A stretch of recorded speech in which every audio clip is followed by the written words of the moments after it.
بسم اللہ الرحمن الرحیم۔ قصص النبیین کے پہلے حصے میں سیرت یوسف ہم لوگ پڑھ رہے ہیں۔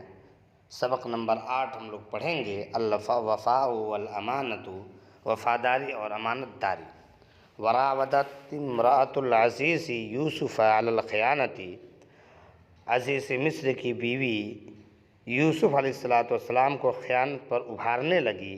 ولیکن یوسف ابی، اور لیکن حضرت یوسف علیہ السلام نے انکار کیا۔ وقال، اور کہا، کلا، ایسا ہرگز نہیں ہو سکتا ہے۔ انا لا اخون سیدی، میں اپنے سردار کے ساتھ خیانت نہیں کر سکتا ہوں، اپنے آقا کے ساتھ خیانت نہیں کر سکتا ہوں۔ انہ احسن الی واکرمنی، بے شک اس نے مجھ پہ احسان کیا ہے اور میری عزت کیا ہے۔ انی اخاف اللہ، یقیناً میں اپنے اللہ سے ڈرتا ہوں۔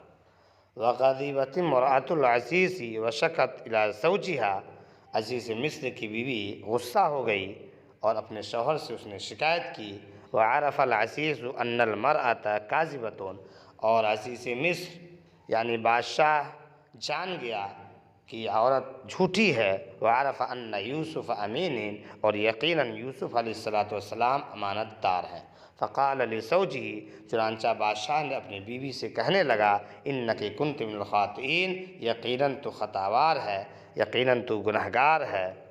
وعرف یوسف فی مصر بجمالہ، عرفہ یعرف کے معنی جاننا، پہچاننا، مشہور ہونا، اور حضرت یوسف علیہ السلام مصر کے بازار میں اپنے خوبصورتی سے مشہور ہو گئے۔ وَإِذَا رَآهُ أَحَدٌ قَالَ، اور جب کوئی شخص انہیں دیکھتا تو کہتا، ما ھذا بشرا، یہ کوئی انسان نہیں ہے، ان ھذا الا ملک کریم، بلکہ یہ عزت والا فرشتہ ہے۔ واشتد غضب المرأة وقالت لیوسف، اور بادشاہ کی بیوی بہت زیادہ بھڑک گئی یعنی غصہ ہو گئی اور حضرت یوسف علیہ السلام سے کہنے لگی، اذن تذهب الى السجن، اب تو جیل جائے گا۔ قال یوسف، حضرت یوسف علیہ السلام کہنے لگے، السجن احب الی، جیل خانہ مجھے زیادہ پسند ہے۔